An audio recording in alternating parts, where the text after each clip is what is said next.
last ক্লাছত আমি যেনেকৈ ৰিভলিউশ্যন একাউণ্ট শিকাইছিলোঁ তাৰপিছত আমি পাৰ্টনাৰ্ছ কেপিটেল একাউণ্ট বনাব লাগে চ' পাৰ্টনাৰ্ছ কেপিটেলৰ ফৰ্মেটটো কি হয় এইটো মই তোমালোকক বুজাই দিওঁ ফাৰ্ষ্ট আমি পাৰ্টনাৰ্ছ কেপিটেলৰ ফৰ্মেটটো বনাই ল'ব লাগিব পাৰ্টিকুলাৰ্ছ আৰু যোনকেইটা পাৰ্টনাৰ থাকে এক্স ৱাই জেড বুলি লৈ দিছোঁ আমি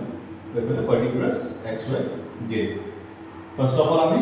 তাহাঁতৰ যোনটো বেলেঞ্চ শ্বীটত বেলেঞ্চটো দিয়া থাকিব মানে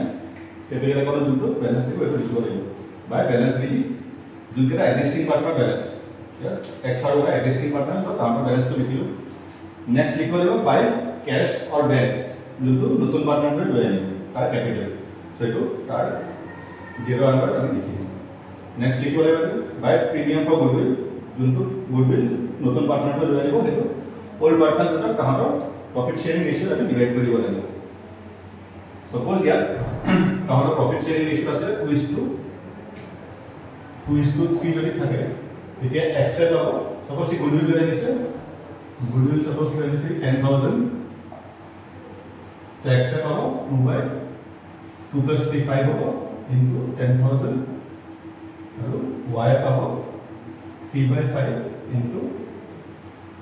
10,000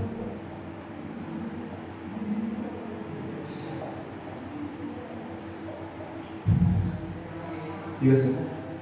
তো স্টামি লিখব লাগিব বাই রিভ্যালুয়েশন অ্যাকাউন্ট যোনটো আমি আগৰ ক্লাছত বুজাইছিলোঁ ৰিভ্যালুয়েশন অ্যাকাউন্ট তাৰ জন্য প্ৰফিট হ'ব সেইটো এক্সিস্টিং পাৰ্টনাৰটা যোনটো প্ৰফিট ডিভাইড কৰিছে সেইটো ইয়াত বহাই দিব লাগিব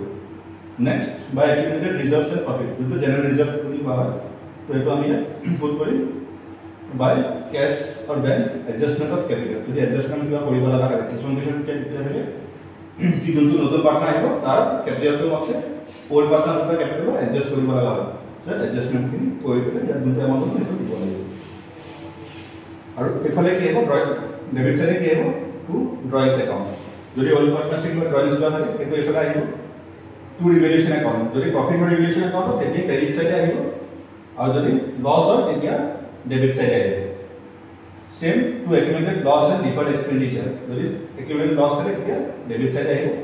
वो टू कैश और बैंक ये तो आपको सेम एडजस्टमेंट कैपिटल जो एडजस्ट কৰিব লাগিব যদি তাহলে ক্যাশ লৈ আনিব এটি এফআই দিব লাগিব যদি ক্যাশ লৈ যাব তাহলে এফআই কৰিব লাগিব আৰু লাষ্টত আমি ব্যালেন্স কৰি দিব লাগিব টোটাল এটো সাইড পুৰো টোটাল দিব লাগিব তেতে এটো সাইডৰ এটি ইয়াৰকে টোটাল কৰি পেলাই যোনটো ডিফাৰেন্স থাকে এটো ইয়াত লিখিব লাগিব তো তাতে টোটাল দুটা ডেবিট সাইড আৰু ক্ৰেডিট সাইড ইকুয়াল হ'ব লাগিব ওকে থ্যাংক ইউ